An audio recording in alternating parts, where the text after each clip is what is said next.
இனிமையானவள் நீதானே, இனிமையானவள் நீதானே, பிரியமானவள் நீதானே, இனிமையானவள் நீதானே. கர்த்தரால் புகழப்படும் குணசாலி நீதானே,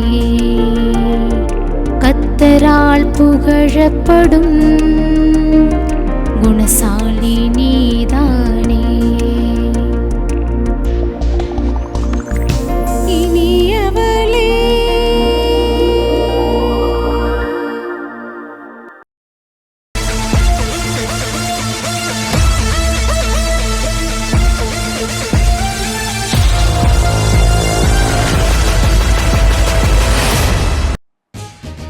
ஜெசி, என்ன பண்ணிட்டு இருக்க? அம்மா அவசரமா வெளியே கிளம்ப வேண்டியிருக்கு. வேற என்னமா பண்ண, செல்போனை தான் பாத்துட்டு இருக்கேன். சரி, வேற போர் அடிக்குது எனக்கு. அம்மா அவசரமா ஒரு வேலையா வெளியே போறேன். சரிம்மா. வீட்டை நல்லா பாத்துக்கோ.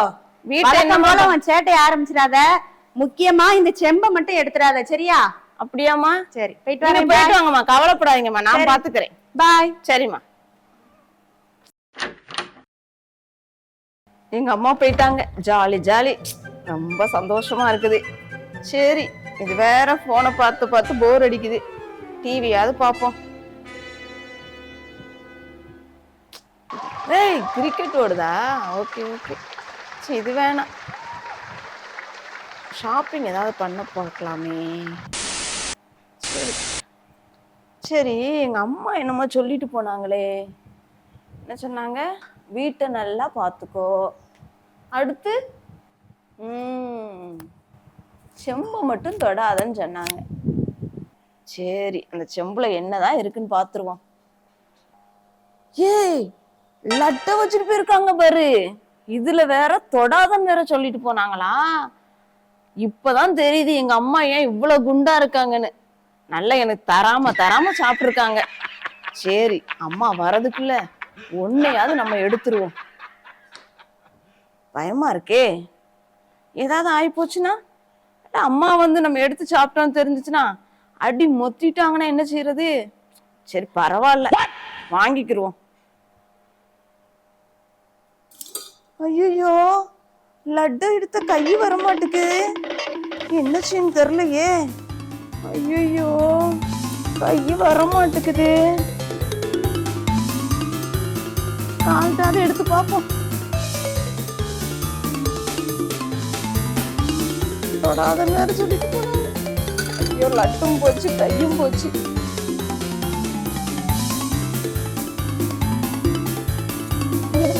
யாரும் வந்தா என்ன செய்ய? அம்மா வந்து ஆட்டி முடிச்சு போவாங்க. ஜெசி, ஜெசி. சொல்லுமா, என்னம்மா? என்ன ஜெசி, ஷாப்பிங் போலாமா? இல்லையே, நான் வரலையே. ஏன்? உட்காரு ஃபர்ஸ்ட். என்ன வரலன்னு சொல்ற? நீ வருவேன்னு சொல்லி உன்னை கூப்பிடுறதுக்காக வந்த, என்ன பொசுக்குன்னு இப்படி வரலன்னு சொல்லிட்ட? அது வந்து எனக்கு ரொம்ப முக்கியமான ஒரு வேலை இருக்கு. அப்படி என்ன வேலை இருக்கு? எப்படி கூப்பிட்டா வருவேன், இப்ப என்னமோ வரலன்னு. சரி, இன்னைக்கு ஒரு நாள் நீ மட்டும் போயிட்டு வா. நீ தான் நல்லா செலக்ட் பண்ணி எடுப்ப. வா, போயிட்டு இந்த தடவை நீ மட்டும் போயிட்டு வா. நான் அடுத்த தடவை கண்டிப்பா வந்துருவேன். எதுக்கு இப்படி சொல்லிட்டு இருக்க? சரி, இப்ப நீ வரலையா? நான் வரல. நான் இப்போ ஒரு முக்கியமான வேலை இருக்கு எனக்கு. அந்த வேலையை பார்க்கணும். எங்க அம்மா வேற வீட்டை நல்லா பாத்துக்கோன்னு சொல்லிட்டு போயிருக்காங்க. சரி, உங்க அம்மா வர்றதுக்குள்ள வந்துருவோம்பா. அப்படியா? ஆமா. ஐயோ, என்னால முடியாதே. இப்ப நீ இல்லாம நான் எப்படி ஷாப்பிங் போக? வேற யாரு? பேபி, பாத்தியா என் கைய? என்னாச்சு இது? ஐயோ, நான் ஏதாவது எடுத்து பாக்குறேன். ஐயோ, கைய உடைச்சிட மாட்டியே? அதெல்லாம் உடைக்க மாட்டேன். நல்ல இழு. என்ன கையில வலிக்குது? மெதுவா வர மாட்டுக்கு. மெதுவா இழுத்துரு, கையை இழுத்துரு. மாட்டுக்குது, கை வலிக்குது. ஐயோப்பா, இப்படி எப்படி கைய விட்ட நீ உள்ள? அது எங்க அம்மா உள்ள லட்டு வச்சிருந்தாங்களா, எடுக்க போனேன், கை வர மாட்டேங்குது.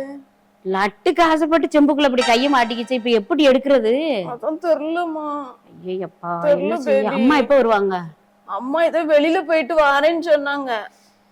சரி ஏதாவது ட்ரை பண்ணும். அம்மா வர்றதுக்குள்ள எப்படியா செம்புக்குள்ள இருந்து கையை நீ எடுக்கணும். நல்ல எனக்கு உண்மையான ஃப்ரெண்டு நீ நீதானே. கவலைப்படாத நான் ஏதாவது ஏதாவது யோசிக்கிறேன். செஞ்சு இரு வரேன் ஒரு நிமிஷம் இரு. சரி சரி. என்னடா இது?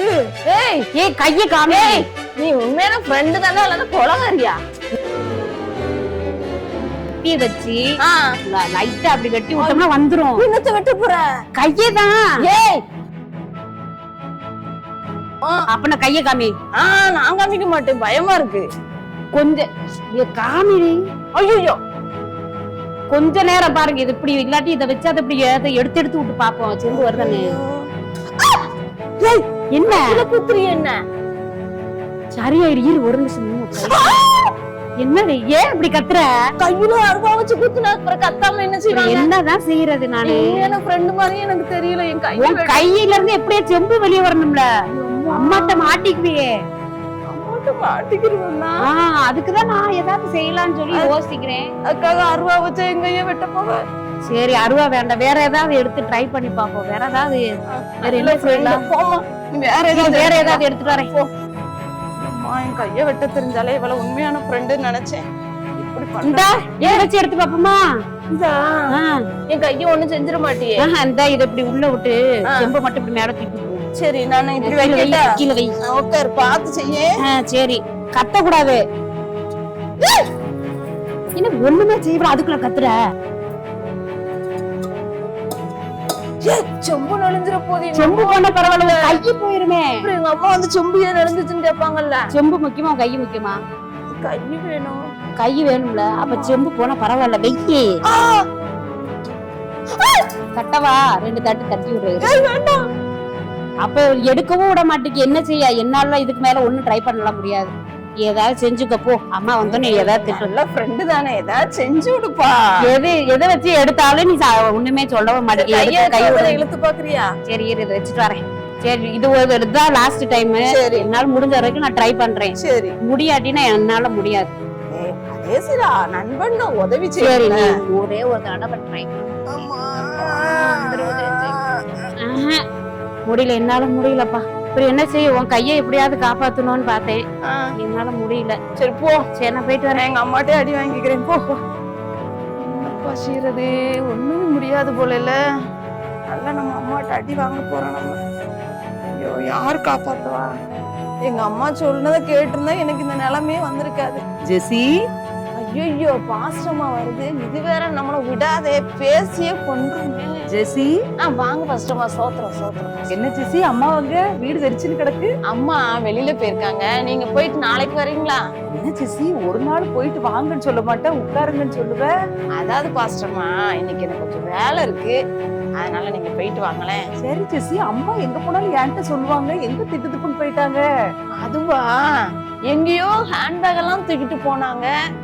எங்க போனாங்கன்னு எனக்கும் தெரியல. நானு போன் பாத்துட்டு இருந்தேனா, அதனால கவனிக்கலையே. ஆனாலும் உன் முகத்துல ஏதோ திருத்துருன்னு ஒரு ஏதோ திருட்டுத்தன்மை தெரியுது. தெரிஞ்சு போச்சு அந்த அம்மாவுக்கு.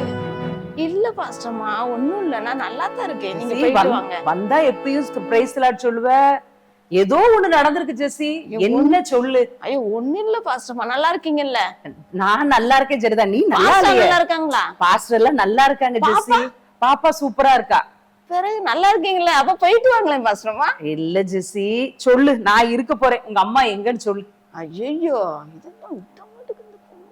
அது ஒண்ணும் இல்ல பாஸ்டமா, நீங்க போயிட்டு வாங்க. இன்னொரு நாள் ரொம்ப லேட்டா தான் வருவேன்னு சொல்லிட்டு போனாங்க பாஸ்டமா. ஜெசி அம்மா எப்போ வருவாங்க? மணி வேற ஆகுது. அதுவா, அம்மா 8 மணிக்கு வரேன்னு சொன்னாங்க பாஸ்டமா. போய் சொல்லாத, என்கிட்ட 7 மணிக்குலாம் என்னை கூப்பிட வர சொல்லியிருந்தாங்க. எதுக்கு 7 மணிக்கு வரேன்னு சொன்னாங்க? பிரேயர் பண்ண வரேன்னா. சரி அப்ப நான் 8 மணி வரைக்கும் வெயிட் பண்றேன். உங்க அம்மாவை பார்த்து ஜோம்னிட்டு தான் நீங்க போறேன். ஐயோ பாஸ்டமா தயவு செய்து போயிட்டு வாங்க. அட என்னது உன் கையில இப்படி ஒரு செம்பு மாட்டிக்கிட்டு இருக்கு? அதுவா பாஸ்டமா, உட்காருங்க சொல்றேன். பத்தியா, நான் கரெக்டா கண்டுபிடிச்சிட்டேன். ஜெசி ஏதோ திருன்னு இருக்காளே. அம்மா இதுக்குள்ள லட்டு வச்சுட்டு சரி இதை எடுக்காதன்னு சொல்லிட்டு போனாங்க. நான் பார்த்தேன், லட்ட பார்த்தோன்னே எனக்கு சாப்பிடணும்னு ஆசையா இருந்துச்சா, நான் கைய உள்ள விட்டு இப்ப கை வெளியில வரவே மாட்டேங்குது. அப்படியா ஜெசி? லட்டும் சாப்பிடவும் முடியல, சட்டை சாப்பிடவும் முடியல, வெளியே எடுக்கவும் முடியல, கையும் வர மாட்டேங்குது. என் ஃப்ரெண்டு வேற வந்து ஹெல்ப் பண்ணி பார்த்தா. சரி ஒண்ணும் செய்ய முடியல. ஜெசி ஒண்ணு செய், ஆ. உள்ள லட்டு பிடிச்சுக்கிட்டு தானே இருக்க உன் கைய வச்சு. ஆமா பசுமா, எப்படி கரெக்டா சொன்னீங்க. அந்த லட்டை விட்டுட்டு உன் கையை எடுத்து பாரு.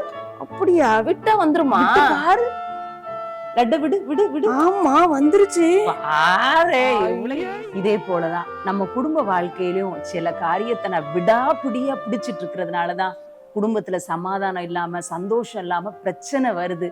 நான் பிடிச்ச முயலுக்கு 3 கால் தான் அப்படின்னு நினைச்சு பிடிச்சுக்கிட்டு இருக்கிறோம். நம்ம சொன்னதான் ரைட்டுன்னு நினைக்கிறோம். இதை பார்த்துட்டு இருக்கிற அன்பான குடும்ப பெண்களே, சில காரியத்துல கணவருக்கு விட்டு கொடுத்துதான் ஆகணும். சில காரியத்துல கீழே இறங்கிதான் ஆகணும், தாழ்ந்துதான் போகணும்.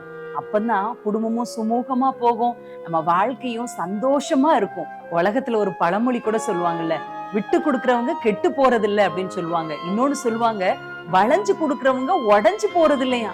சில காரியத்துல அப்படியே நான் சொன்னதா ரைட்டுன்னு ஸ்டிஃபா நிக்கிறோம்ல, நிறைய காரியத்துல வளைஞ்சு கொடுத்து இணங்கி போய் நல்ல காரியங்களுக்கு ஒத்து போனாதான் குடும்ப வாழ்க்கை சிறப்பா செழிப்பா சந்தோஷமா அமையும் அப்படிங்கிறதுல சந்தேகமே இல்லை. இந்த நிகழ்ச்சியை பார்த்துட்டு இருக்கிற உங்க ஒவ்வொருத்தரோட ஆண்டவர் இந்த நாள்ல பேசுற காரியம், நான் செய்யறதா கரெக்ட், நான் சொல்றதா ரைட் அப்படின்னு சொல்லி பிடிச்சிட்டு இருக்கிறீங்களா?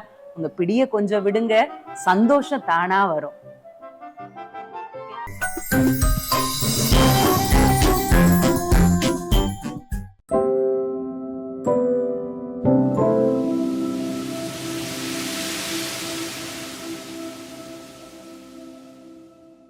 Praise the Lord. ஆண்டவராகிய இயேசு கிறிஸ்துவின் நாமத்தினாலே இந்த இனிய வழி அப்படிங்கிற ப்ரோக்ராம் வழியாக உங்களை சந்திப்பதில் மிகவும் சந்தோஷப்படுகிறேன். நீங்களும் இந்த ஆண்டவர் இனியவராக நம்ம மாற வேண்டும் அப்படின்னா எல்லாருக்குமே ஒரு ஆசை இருக்க தான் செய்யும். என்ன, உலகம் நம்ம எப்படி ஏற்றுக்கொள்ளுதோ, எப்படி நம்மளை பார்க்குறாங்களோ, எப்படி நடத்துகிறாங்களோ, அதெல்லாம் ஒரு பக்கம் இருந்துட்டு போட்டோம். ஆனால் நம்ம ஆண்டவருக்கு இனிமையானவர்களாக வாழ வேண்டும் என்பது நம்முடைய உள்ளத்தில் ஒரு ஆசை இருக்கும். எல்லாருக்குமே இருக்க தான் செய்யும். ஆனால் அதை எப்படி அப்படின்றதெல்லாம் நமக்கு ஒருவேளை நாம் அறியாதவர்களாக இருக்கலாம். வேதம் ஆனால் நமக்கு அதெல்லாம் நல்லா ரொம்ப அழகாக தெளிவாக காட்டுது. இன்றைக்கு ஆண்டவருடைய கிருபையினால் ஒரு சகோதரியை பற்றி அவங்க எப்படி இனிமையாக ஆண்டவருக்கு இருந்தாங்க அப்படின்றத பற்றி நம்ம தியானிப்போம். நியாயாதிபதிகளின் புஸ்தகம் 5வது அதிகாரம் அதில் 12வது வசனம், விழி விழி தெபோராளே, விழி விழி பாட்டு பாடு. இப்போ ஆண்டவருக்கு இனிமையானவர்கள் அப்படின்னு சொன்னால் அவருடைய புகழை பாடுகிறவர்களாக இருக்கணும். இன்னைக்கு உலகத்தில் அவங்கள பிரியப்படுத்தணும்னா முகஸ்துதி பண்ணுறாங்கல்ல, பொய் இல்லாதது எதெல்லாமோ அவங்க மனசில் என்னெல்லாம் வருதோ அதெல்லாம் சொல்கிறாங்க. ஆனால் நம்ம உண்மையாக தான் ஆண்டவரை பாட போகிறோம். என்ன, இந்த தெபோராள் அவங்கள நம்ம எடுத்துக்கிட்டோன்னா அவங்க ரொம்ப ஒரு சாதாரணமான பெண். ஆண்டவர் நம்மளை அபிஷேகம் பண்ணியிருக்கிறது இந்த உலகத்தின் ஜனங்களை மாதிரி இருக்கிறதுக்காக அல்ல. நாம் அசாதாரணமானவர்களாக, அவருடைய இருதயத்திற்கு ஏற்றவர்களாக, அவருடைய ராஜ்யத்தை கட்டுகிறவர்களாக நாம் இருக்க வேண்டும் அப்படிங்கிறது தான் ஆண்டவருடைய திட்டம். அதற்காக தான் அவர் நம்மளை இந்த பூமிக்கே அனுப்புனாரு. நம்ம அவனவன் தன் தன் வழியிலே போனான் அப்படின்ற மாதிரி எல்லாரும் நம்ம ஒரு காலத்தில் ஆண்டவர் அறியாத காலத்தில் நாமும் உலகத்தின் வழிகள் நமக்கு தெரிந்த வழிகளில் நடந்தோம். ஆனால் கர்த்தர் நம்மை தேடி வந்து தெரிந்து கொண்டு அவருடைய வழிகளை நமக்கு போதித்து அவருடைய பரிசுத்த ஜனமாக நம்மை ஏற்படுத்தினார் அப்படின்றது ஒரு வாழ்க்கையின் திருப்பு முனை. இந்த அனுபவம் மறுபடியும் பிறத்தல் அப்படின்னு வேதம் அதை சொல்லுதில்ல, யூ மஸ்ட் பார்ன் அகெயின். ஒருவன் மறுபடியும் பிறவாவிட்டால் தேவனுடைய ராஜ்யத்தை காண மாட்டான். இப்போ இனியவர்களாக இருக்கிறவங்களுடைய எய்ம் என்னவா இருக்கும்னா பரலோகமாக தான் இருக்கும். இந்த உலகத்தின் ஆசீர்வாதங்கள் அப்படிங்கிறதெல்லாம் நாம் அதற்குரிய உரிமையாளர்கள். ஏன்னா பிள்ளைகளானால் சுதந்திரம் மாமே அப்படின்னு வசனம் சொல்லுகிறது இல்லை. அதனால் அதை குறித்த காரியங்கள் நமக்கு ஆண்டவர் நிச்சயமாக தந்தருளுவார். அப்போ நம்ம இனியவங்களாக இருக்கணும் அப்படின்னா அந்த அருமையான சகோதரி தெபோராளுடைய வாழ்க்கையை நம்ம சுருக்கமாக தியானித்தோன்னா, அவங்க விழி விழி தெபோராளே, விழி விழி பாட்டு பாடு. அப்போ பாருங்க, விழிச்சுன்னா நடுராத்திரியில் விழிச்சு அப்படிங்கிற அர்த்தமும் எடுத்துக்கொள்ளலாம், விழித்து கொள்ளுதல்னு. ஆனால் விழிப்பா இருத்தல், ஆண்டவர் என்னுடைய வாழ்க்கையில என்னென்ன காரியங்கள் செய்கிறாரு, அதுல ஆண்டவருடைய திட்டம், என் வாழ்க்கையை குறித்த தேவனுடைய திட்டம் என்ன என்பதை குறித்து விழிப்பா இருத்தல். எதையுமே கவனிக்காதபடி ஏதோ நடக்குது, ஏதோ நானும் இருக்கேன் அப்படின்ற நிலைமையில வாழவே கூடாது. நம்மளுடைய மனதுல ஒரு நல்ல தெளிவு இருக்கணும், புத்தி தெளிவா இருக்கணும். எல்லாரையும் திருப்திப்படுத்தணும் அப்படின்னா அது இந்த உலகத்துல முடியாது. ஆண்டவரை திருப்திப்படுத்தணும்னா மீதியான காரியங்களை அவர் சரி செய்து கொடுப்பார், சமாதானம் செய்து கொடுப்பார். அப்ப ஆண்டவருக்கு ரொம்ப பிடித்தமான ஒரு காரியம் நம்ம செய்யணும் அப்படின்னு விரும்பணும்னா நம்ம என்ன செய்யணும்? ஆண்டவரை துதித்து பாட வேண்டும். அப்ப இந்த தெபோராள் இந்த 5வது அதிகாரத்துல அவங்க அழகா பாடுறாங்க. வேதத்துல நிறைய பேர் இப்படி ஒரு பெரிய பிரச்சனையை கடந்து ஒரு வெற்றியை பெற்ற உடனே ஆண்டவரை புகழ்ந்து பாடுவாங்க. ஏன்னா மிரியாமின் கீதம் அப்படின்னு இருக்கு, அன்னாளின் கீதம். என்ன, அவங்க சாமுவேலை பெற்று எடுத்த உடனே அவங்க எவ்வளவு போல்டா, இது நாள் வரைக்கும் நான் பேசாம தான் இருந்தேன், எல்லாருடைய வாயும் என் மேல திறந்திருந்துச்சு, இன்னைக்கு ஏன் வாய் எல்லார் மேலேயும் திறந்திருக்கிறது. அதை அந்த வெற்றி கீதங்களெல்லாம் வாசிச்சோன்னா ரொம்ப நல்லா இருக்கும்.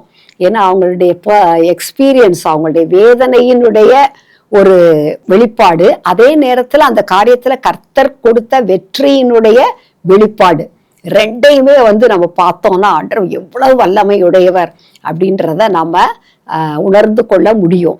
இப்ப இங்க பார்க்கும்போது இவங்க சில வார்த்தைகளை மட்டும்தான் நம்ம தியானிக்க முடியும். கர்த்தர் இஸ்ரவேலுக்காக நீதியை சரி கட்டினது நிமித்தமும் ஜனங்கள் மனப்பூர்வமாய் தங்களை ஒப்பு கொடுத்தது நிமித்தமும் அவரை ஸ்தோத்தரியுங்கள். பாருங்க, எதுக்கெல்லாமோ ஆண்டவருக்கு நன்றி சொல்றோம், ஸ்தோத்திரம் பண்றோம். கண்டிப்பா செய்யணும். ஆண்டவர் நமக்கு அவர் செய்த சகல உபகாரங்களையும் மறவாதே அப்படின்னு சொல்லியிருக்காரு. அதனால ஒரு சின்ன நன்மை செஞ்சா கூட, நம்ம தாகமா இருக்கும்போது யாரோ நமக்கு தண்ணி தந்துட்டாங்கன்னா கூட அதுக்காக நம்ம ஆண்டவருக்கு என்ன செய்யணும்? நன்றி சொல்லணும். அவங்களுக்கும் நம்ம தேங்க்யூ சொல்லணும் எல்லாத்துலேயும். அப்ப இவங்களுடைய இது எப்படி இருக்கு? ஆண்டவரை மேல இருக்கிற அந்த அன்பு, குடும்பம் எல்லாத்தையும் தாண்டி தேசத்து அளவுக்கு அவங்களுடைய தரிசனம் இருக்கு. இஸ்ரவேலுக்காக ஆண்டவர் நீதியை சரி கட்டுகிற தேவன். ஆண்டவர் நீதி செய்யற மாதிரி யாராலையும் செய்ய முடியாது. என்ன, எங்க போனாலும் சரி, முழங்கால் போட்டா போதும். எந்த கேஸு, எந்த court, high court, supreme court, அதுக்கு மேல என்ன இருக்கோ தெரியல, எதா இருந்தாலும் எங்க போனாலும் ஆண்டவர் செய்கிற மாதிரி பகை நீதி கிடைக்குமா? அதெல்லாம் அடுத்த கொஸ்டின். பகை வளரும். ஆனா ஆண்டவர் நீதி செய்யும் போது என்ன உண்டாகும்? ஒரு பெரிய சமாதானம் உண்டாகும். அதை சத்துருக்களும் ஏற்றுக்கொள்வாங்க, நம்மளும் ஏற்றுக்கொள்வோம். அப்படி ஒரு நீதி செய்கிற தேவன். அப்போ பூமியிலே நியாயம் செய்கிற தேவன் ஒருவர் உண்டு என்று அறிந்திருக்கிறதை குறித்து தான் நம்ம மேன்மை பாராட்டணும். உலகத்துல இருக்கிற எல்லா காரியங்களையும் நம்ம விட்டுட்டு தான் போயிடுவோம் ஒரு நாள். ஆனா ஆண்டவர் தான் நம்மளோடு கூட பரலோகம் வரைக்கும் அவர் கூட்டிட்டு போய் நம்ம கூடயே அவர் கூடயே வச்சுக்கிடுவாருல்ல. இப்போ நீதி சரி, இஸ்ரவேலுக்காக அவர் என்ன செய்யறாராம்? நீதியே சரி கட்டுகிற தேவன். நம்மளுக்கு யாரும் அநியாயம் செஞ்சுட்டு போயிட முடியாது. நம்ம ஒருவேளை அமைதியா இருக்கலாம், ஜெபம் பண்ணணும். ஆனா அது அந்த பிரச்சனைய, அந்த வேதனைய தேவனுக்கு தெரியப்படுத்தணுமே ஒழிஞ்சு நாம் பழி வாங்க கூடாது, நாம் கசப்பை நம் உள்ளத்தில் வைத்து கொள்ளக்கூடாது. இனியவர்கள்னா கசப்பே இருக்கக்கூடாதுல்ல. இனிப்பு கசப்பு சேர்ந்து ஏதாவது இருக்குமா? ரெண்டு வேணா, ஒரு பாயாசம் இனிப்பா இருக்கும், பாவக்காய் கசப்பா இருக்கும். ரெண்டு வேற வேற, ரெண்டையும் சேர்த்து ஒரே நாள்ல வைக்க மாட்டாங்க. என்ன, அது மாதிரி நம்ம சாதாரண அறிவுல ஒரு சமையல்லையே இவ்வளவு நல்லா காம்பினேஷன் பார்த்து வைக்கிறோம். என்ன, ஆனா ஆண்டவர் பாருங்க, நம்மளுடைய வாழ்க்கையில செய்யற எல்லா காரியமும் அவருக்கு, நமக்கு நன்மையாக, அவருக்கு பிரியமானதாக, சாட்சியாக கர்த்தர் நமக்கு செய்வாரு. இவங்க முதல் வார்த்தை ஆண்டவரை எதுக்கு ஸ்தோத்திரம் பண்றாங்கன்னா, இஸ்ரவேலுக்காக நீதியை சரி கட்டின தேவன். அங்க ஒரு யுத்தம் நடந்துச்சு. அவங்க சாதாரண ஒரு பெண் மாத்திரமல்ல, இனிமையான பெண். எங்க போனாங்க தெரியுமா? பாராக்கோட யுத்தத்துக்கு போனாங்க. என்ன, நப்தலி மனிதர்களையும் செபுலோன் மனிதர்களையும் கூட்டிட்டு யுத்தத்துக்கு போனாங்க. தங்கள் உயிரையும் எண்ணாமல் மரணத்துக்கு துணிந்து நின்றார்கள், செபுலோனும் நப்தலியும். பாருங்க, நம்ம ஜீவனையும் பாராமல் தேவனை நேசிக்கணும். தன் ஜீவனை நேசிக்கிறவன் என்ன செய்வான்? அதை இழந்து போவான். தன் ஜீவனை வெறுக்கிறவன் தான் ஆண்டவருடைய ஜீவனை பெற்றுக்கொள்ள முடியும். சரிங்க, இவங்க யுத்தத்துக்கு போகும்போது இந்த ஞானமுள்ள ஒரு பெண் தெரிந்து கொள்கிற மனிதர் யாரு? செபுலோன் மனிதர்களையும் நப்தலி மனிதர்களையும் கூட்டிட்டு வான்னு பாராக்கிட்ட சொல்றாங்க. ஏன்னா அவங்க என்ன செய்யறாங்களாம், மரணத்துக்கும் துணிந்து, உயிரையும் எண்ணாமல் மரணத்துக்கும் துணிந்து நிற்கிறவர்கள், இவங்களதான் ஆண்டவர் தேடுகிறார். அடுத்தபடி அவங்க சொல்றாங்க, ஜனங்கள் மனப்பூர்வமாய் தங்களை ஒப்பு கொடுத்தது நிமித்தம் அவரை ஸ்தோத்தரியுங்கள். எப்படி ஒப்பு கொடுக்கிறோம்? ஆண்டவருக்கு ஒப்பு கொடுத்துட்டு ஜெபம் பண்ணாதான் நமக்கு பாதுகாப்பு இருக்கும், நமக்கு ஆசீர்வாதம் இருக்கும், நம்மள நல்லவங்கன்னு சொல்லுவாங்க. அப்படி ஒப்பு கொடுக்கிறோமா, அல்லது மனப்பூர்வமா எது இல்லைன்னாலும் இந்த உலகத்துல எனக்கு கவலையே இல்லை, ஆண்டவர் மட்டும் எனக்கு போதும், அதற்காக நான் எதையுமே விட்டு கொடுக்க ஆயத்தமா இருக்கிறேன் அப்படின்னு மனப்பூர்வமாக, கட்டாயத்தின் பேரில் அல்ல. இன்னைக்கு நிறைய பேர் என்ன செய்யறாங்க, கட்டாயப்படுத்திட்டாங்க, என்னை இப்படி சொன்னனால பயமுறுத்திட்டாங்க, இது தந்தாங்க, அதனால ஆண்டவர். நோ, அப்படி ஆண்டவர் யாரையும் ஆண்டவர் வழி நடத்தவே இல்லை. அவர் என்னுடைய வாழ்க்கையில செய்யற காரியங்கள்ல அவருடைய அன்பை நான் உணர்ந்து என்னை மனப்பூர்வமாக ஆண்டவருக்கு ஒப்பு கொடுத்தது நிமித்தம் அவரை ஸ்தோத்தரியுங்கள் அப்படின்னு சொல்லி அவங்க சொல்றாங்க. அடுத்தாப்புல சொல்றாங்க, ராஜாக்களே கேளுங்கள், அதிபதிகளே செவி கொடுங்கள், நான் கர்த்தரை பாடி இஸ்ரவேலின் தேவனாகிய கர்த்தரை கீர்த்தனம் பண்ணுவேன். எதற்காக நம்ம பூமியில இருக்கிறோம்? இந்த ஜனத்தை எனக்கென்று ஏற்படுத்தினேன், இவர்கள் என் துதியை சொல்லி வருவார்கள். அதுக்குதான் ஆண்டவர் நம்மளை ஏற்படுத்தினதே. அப்ப நம்ம ராஜாவா இருந்தாலும் பிரச்சனை இல்லை, நம்ம அதிபதியா இருந்தாலும் பிரச்சனை இல்லை. நம்ம செய்ய வேண்டிய எவ்வளவோ பொறுப்புகள் இருக்கு, நிறைய வேலைகள் உண்டு. என்ன, யார் உண்மையா இருக்கிறாங்களோ அவங்களுக்கு அதிகமான பொறுப்புகள் கொடுக்கப்படும். அவ்வளவு பொறுப்பு இருக்குது. அதனால என்னால ஜெபம் பண்ண முடியல, கர்த்தரை துதிக்க முடியல, வேத வாசிக்க முடியலன்னா நம்மளுடைய வேலை பளு நம்மள ரொம்ப அழுத்திரும். ரொம்ப ஈஸி வழி என்ன தெரியுமா? முதல்ல ஆண்டவருடைய நேரத்தை செலவழிச்சு கொடுத்துடணும். கொடுத்துட்டா எவ்வளவு வேலைனாலும் ஆண்டவர் பலன் கொடுப்பாரு, வழி திறப்பாரு, ஈஸியா முடியும். இன்னைக்கு நிறைய பெண்கள் செய்கிற காரியம் என்னன்னா, என்னால காலையில எழும்பவே முடியல, நான் லேட்டா தான் எழும்பணும்னு எல்லாருக்கும் செய்ய வேண்டிய குடும்ப கடமை எல்லாம் இருக்கு, வரிசையா அப்படியே அடுக்கி படுக்கிற வரைக்கும் சொல்லிடுவாங்க எவ்வளோ வேலை செஞ்சாங்க. Very good. வீட்டுக்குரிய வேலையெல்லாம் ஒரு பெண் செய்ய தான் வேணும். ஏன்னா தெபோராளே லபிதோத்தின் மனைவின்னு தான் வேதத்துல எழுதி இருக்குது. அப்ப மனைவினா நம்மள மாதிரி அவங்களுக்கு எல்லா கடமையும் அவங்க செஞ்சவங்க தான். செஞ்சது போக பாருங்க இவ்வளோ காரியம் செஞ்சிருக்காங்கன்னா அந்த தேவ பலன். அது எப்ப பெற்றுக்கொள்ளணும்? தேவ சமூகத்துல இருந்துட்டு அதுக்கப்புறம் எவ்வளோ வேலைனாலும் செய்யலாம். யார் மேலேயும் கோவம் வராது, டயர்ட்னஸ் வராது, வீக்னஸ் வராது, என்ன நீ சரியா வேலை செய்யலன்ற கம்ப்ளைண்ட் வராது. இதெல்லாம் வந்திருக்கா என்ன? அப்ப இனிமையா மாறணும்னா காலையில ஜெபம் பண்ண வேண்டிய நேரத்தை விடுறதுனாலதான் இவ்வளவு வேலை செஞ்சும் கெட்ட பேர் தான் வருது. கடைசியில குறைதான் சொல்றாங்க. ஆமா, ஏன்னு கேட்டா ஆண்டவரோட நேரம் செலவழிக்கல, அதனால மனிதர் குறை சொல்றாங்க. எனவே நாம் அதை இந்த நாளிலே திருத்திக் கொள்ளுவோம். அதிகாலையில் என்னை தேடுகிறவர்கள் என்னை கண்டடைவார்கள். வேதத்துல நடந்த எல்லா சம்பவத்தையும் பாருங்களேன். இயேசு கிறிஸ்துவோடைய வாழ்க்கையை மாதிரி எடுத்தோம்னா அவர் அதிகாலை இருட்டோட எழுந்து வனாந்திரமான ஒரு இடத்திற்கு போய் என்ன பண்ணாரு? பிதாவோட நேரம் செலவழிச்சாரு. அதனாலதான் அந்த டே ஃபுல்லா அவரால் அற்புதங்கள் அடையாளங்கள்லாம் செய்து ஜனங்களுக்கு ஆசீர்வாதமாக இருக்க முடிந்தது. ஓகே, அப்ப நம்ம கர்த்தரை கீர்த்தனம் பண்ண வேண்டும், ஸ்தோத்திரம் பண்ண வேண்டும். அடுத்தது அந்த அம்மா செய்த காரியங்கள்ல 6வது வசனம் சொல்லுது, பெரும் பாதைகள் பாழாய் கிடந்தது, வழி நடக்கிறவர்கள் பக்க வழியாய் நடந்தார்கள். பாருங்க, பெரும் பாதைகள், அதுதான் நம்மள பரிசுத்த பாதை. அந்த பெரும் பாதைய நம்ம எடுத்துக்கிட்டோம்னா ஏசாயா 55:8. நீங்க வேதத்தோட உட்காந்துருப்பீங்க நம்புறேன். ஏன்னு கேட்டா காதுல கேட்கறது ஒரு 2 காது இருக்குல்ல, ஒரு காதுல கேட்டு அடுத்த காது வழியா போயிரும். ஆனா வேத வசனத்தை நம்ம கண்களினால பார்த்தோம்னா அது நம்ம மனதுல ரொம்ப பதியும். என்ன, ஆண்டவர் ஏசாயா 35:8 பார்க்கும்போது அங்கே பெரும் பாதையான வழி இருக்கும், அது பரிசுத்த வழி எனப்படும், தீட்டுள்ளவன் அதிலே நடந்து வருவதில்லை, அந்த வழியில் நடக்கிறவர்கள் பேதையரா இருந்தாலும் திசை கெட்டு போவதில்லை. இவ்வளவு அருமையான பெரும் பாதை ஆண்டவர் நமக்கு வச்சிருக்காரு பார்த்தீங்களா? அது எப்படி பாதை? அது பரிசுத்த வழி. அதுல தீட்டுள்ளவர்கள், பாவம் தவறுகள் செய்தவர்கள் அதுல நடந்து வர முடியாது. அந்த வழியில நடக்கிறவங்க பேதைகளா இருந்தாலும், அவங்களுக்கு வாசிக்க தெரியாது, அவங்களுக்கு படிக்க தெரியாது, வலது கை இது இடது கை இதுன்னே தெரியாது அப்படின்னா கூட அவங்க என்ன செய்ய மாட்டாங்களா, திசை கெட்டு போகவே மாட்டாங்களாம். ஆனா அந்த பாதைகள் எப்படி போயிருச்சு, பாழாய் போயிருச்சு. இன்றைக்கு நம்ம உலகத்துல பார்க்கிற காரியம், ஆண்டவரை பின்பற்றுகிற பெரும் பாதைகள் பாழாய் போயிருச்சு. அதுல யாரும் நடக்கல. அந்த பாழான பாதை எப்படி இருக்கும், அதனுடைய ரோடு சரியா இருக்காது, அதுல நடந்து போக முடியாது, கல்லு பள்ளம் முள்ளு, இதுல போனா போய் சேருவோமா அப்படின்றது கூட நமக்கு நிச்சயம் இல்லை. அப்போ வழி நடக்கிறவர்கள் பக்க வழியாய் நடந்தார்கள். இப்போ ஒரு வழி சரியில்லைன்னா நம்ம என்ன செய்வோம், ஆல்டர்னேட் ரூட்டை தேடுவோம் இல்லையா. ஒரு வழியா போக நமக்கு பிடிக்கல, ஒரு வழி வந்து நமக்கு ஒரு கார் போறதுக்கு கன்வீனியன்ட்டா இல்லைன்னா இதுக்கு ஆல்டர்னேட் ரூட் என்ன அப்படின்னு கேட்டு அது வழியா சேஃபா போகணும்னு நினைப்போம். ஆனா வேதம் என்ன சொல்லுது, இந்த பாதை வழியா, இது பெரும் பாதை, இது எங்க, இது பரிசுத்த வழி, அது வழியா நடந்துதான் போகணும். அது கரடு முரடா இருக்குதா, அது மேடு பள்ளமா இருக்குதா, அதெல்லாம் சரி செய்யப்பட வேண்டும். நம்முடைய வாழ்க்கையின் பாதைகள், அது இயேசு, ஆண்டவராகிய இயேசு கிறிஸ்து ஒருவர் தான் நம்மை பரிசுத்தமாக்குகிற தேவன். என்ன அது சரியாக்கப்படாததுனால ஜனங்கள் என்ன பண்றாங்க, பக்க வழியாய் நடந்தார்கள். இன்னைக்கு அப்படிதான் ஆயிடுச்சு இல்லையா.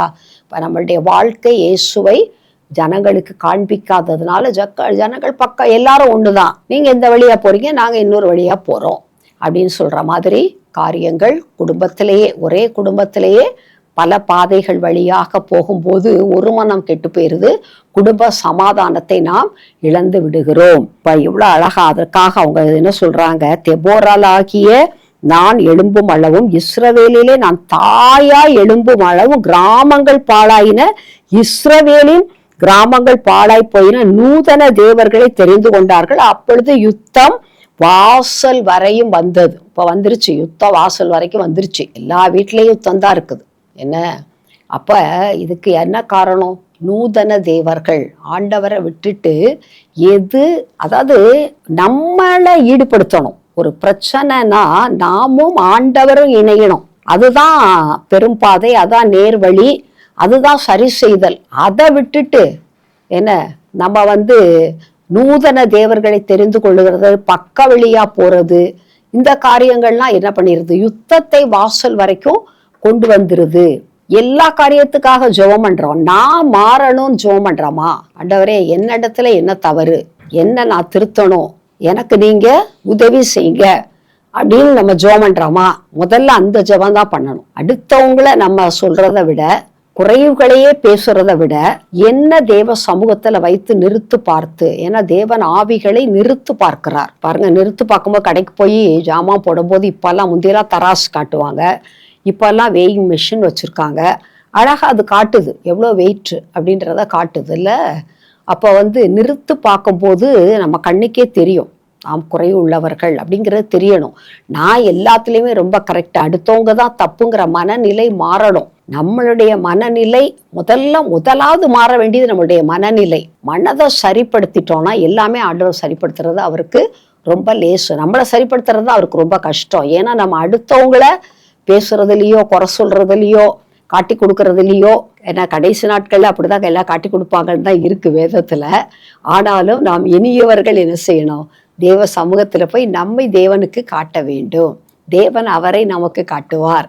அப்படி காட்டும்போது நம்ம என்ன செஞ்சிடறோம், பாதைகளை செவ்வை பண்ணுகிறவர்களாக மாறுகிறோம். மறுபடியும் அவங்க 9வது வசனத்துல, ஜனங்களுக்குள்ளே தங்களை மனப்பூர்வமாய் ஒப்பு கொடுத்த இஸ்ரவேலின் அதிபதிகளை என் இருதயம் நாடுகிறது. பாருங்க, ஆண்டவர் எதற்காக நம்மளை இனியவளா மாற்ற விரும்புறாரு, மனப்பூர்வமா ஒப்பு கொடுத்த தேவ ராஜ்யத்தை கட்டுவதற்காக தான். ஏன்னா கிராமங்கள்லாம் பாழாய் போய் கிடக்கு, குடும்பங்கள்லாம் பாழாய் போய் கிடக்கு, வாலிப பிள்ளைகளுடைய வாழ்க்கை பாழா போய் கிடக்கு, என்ன வயோதிபர்களுடைய வாழ்க்கை பாழா கிடக்கு. எத்தனையோ தலைமுறைகள் ஏன்னா சாதாரண அழிந்து போகிற சொத்துக்காக, பணத்துக்காக, அந்தஸ்துக்காக, என்ன இன்னும் உலகத்தால உண்டாக்கப்பட்ட சில மேன்மைகளுக்காக அது என்ன வந்துருது, பிரச்சனைகள் பாழாய் போய் யுத்தம் வாசல்லே இருக்கு. நம்ம படியில் அவங்க ஏற மாட்டாங்க, அவங்க படியில் நம்ம ஏற மாட்டோம். அதெல்லாம் ஒரு இனியவர்களுக்குரிய குணாதிசயமே இல்லை. இப்போ மனப்பூர்வமாக நம்மளை ஒப்பு கொடுக்கணும், தாமதிக்கவே கூடாது. தாமதம் நிறைய நஷ்டங்களை உண்டு பண்ணிடும். எனவே நாம் உடனே இன்றைக்கு இந்த செய்தியை கேட்ட உடனேயே நாம் தெபோராள்னா தேனின்னு அர்த்தம். தேனின்னா என்ன அர்த்தம்? தேனி எப்படி இருக்கும்? அது பாட்டுக்கு ஒரு இடத்துல அமைதியாக உட்காந்துருக்குமா? அப்படியே ரீங்காரம் இட்டுக்கிட்டு பறந்துக்கிட்டே இருக்கும். ஒவ்வொரு பூவாக போய் உட்காரும். எவ்வளோ தேன் கிடைக்கும் ஒரு பூவில்? 1 லிட்டரா தேன் கிடைக்கும்? 100 மில்லியாவது கிடைக்குமா? இல்லை, ட்ராப் பை ட்ராப் தான். சிறு துளி பெரு வெள்ளம். அழகாக அதெல்லாம் கலெக்ட் பண்ணி கொண்டு போய் சேர்த்துரும். அதுபோல் மனப்பூர்வமாக ஒப்பு கொடுத்தவர்களை நாம் என்ன சொன்னோம்? தேனீக்களை போல. அவங்க ஒரு மனைவி, ஒரு தீர்க்கதரிசி, அவங்க இஸ்ரவேலின் நியாயாதிபதி. பாருங்க, ஒரு பெண், இஸ்ரவேலின் ஒரே பெண் நியாயாதிபதி தெபோராள் மட்டும்தான். இன்றைக்கு நாம் ஒரு இனிமையான தெபோராளாக இருக்கும்படி கர்த்தர் நம்மை விரும்புகிறார், பேசியிருக்கிறார். எனவே நாம் மனப்பூர்வமாக முதலாவது நம்மை தேவனுக்கு ஒப்பு கொடுப்போம். என்ன, எல்லா காரியங்களுக்காகவும் நம்ம என்ன செய்யணும்? கர்த்தரை ஸ்தோத்தரிக்கிறவர், கீர்த்தனம் பண்ணுகிறவர்களாக இருக்க வேண்டும். பாழான இடங்களை, வாழ்க்கைகளை கட்டுகிறவர்களாக, பெரும் பாதைகளை நாம் என்ன செய்யணும்? பெரும் பாதை வழியாக ஜனங்களை அழைத்து கொண்டு போகிறவர்களா, பக்க வழியில் இருக்கிறவர்களை பெரும் பாதைக்கு, ஹைவேஸ் ரோடு இருந்தால் நம்ம எதை ப்ரிஃபர் பண்ணுவோம்? ஹைவேஸ் ரோடை தான் ப்ரிஃபர் பண்ணுவோம். அதுதான் பரலோகத்துக்கு போகிற பாதை. என்ன, அதனால நாம் நூதன தேவர்கள், நூதனமான காரியங்களை செய்கிறதுல நம்ம பிரியமுள்ளவர்களாக இருக்கக்கூடாது. கர்த்தரை மற்றவர்களுக்கு நம்முடைய இனிமையான வாழ்க்கையின் மூலமாக காண்பித்து தேவனுடைய ராஜ்யத்தை கட்ட ஆண்டவர் விரும்புகிற அவரை பாடி கீர்த்தனம் பண்ணி ஸ்தோத்தரித்து நாம் அவரோட இருதயத்தை அவரோடு இணைக்க வேண்டும். இதுதான் இனிமைக்கு ஆரம்பம். அப்போ தன்னால் பாட்டு வரும். எனவே இன்னி மரியாளின் கீதம் வாசித்து பாருங்கள். அன்னாளின் கீதம் எடுத்து 1 சாமுவேல் 3வது அதிகாரத்தில் வாசித்து பாருங்கள். இன்னும் யாத்ராகமம் 15வது அதிகாரத்தில் மிரியாமின் கீதத்தை வாசித்து பாருங்கள். ரொம்ப நல்லாயிருக்கும் அதெல்லாம் வாசிக்கும்போது. கர்த்தர் அப்படிப்பட்ட ஒரு நல்ல அனுபவத்தை நாமும் கர்த்தருக்கு பாடல்களை எழுதி பாடுகிறவர்களாக கர்த்தர் நம்மை ஆசீர்வதிப்பாக. ஜெபிப்போமா? அன்பின் பரலோக பிதாவே, ஆசீர்வதிக்கப்பட்ட இந்த இனிமையானவள் என்கிற அந்த ப்ரோக்ராம்காக, அதில் நீங்கள் எங்களுக்கு இன்னைக்கு கற்றுக் கொடுத்த அந்த இனிமையின் அனுபவத்தை எப்படி பெற்றுக்கொள்ளணும் அப்படிங்கிறத ஆண்டவரே நாங்கள் கற்றுக்கொண்டோம். நாங்கள் முதலாவது தேவனுக்கு இனிமையானவர்களாக மனப்பூர்வமாக மாற எங்களை ஒப்பு கொடுக்கிறோம். கர்த்தர் எங்களை சந்தித்து எங்களை கொண்டு அநேகரை சந்திக்கிறதற்காய் நன்றி செலுத்துகிறோம். இயேசு கிறிஸ்துவின் மூலம் ஜெபிக்கிறோம் அன்பின் பரலோக பிதாவே, ஆமேன். கர்த்தர் உங்களை ஆசீர்வதிப்பாராக.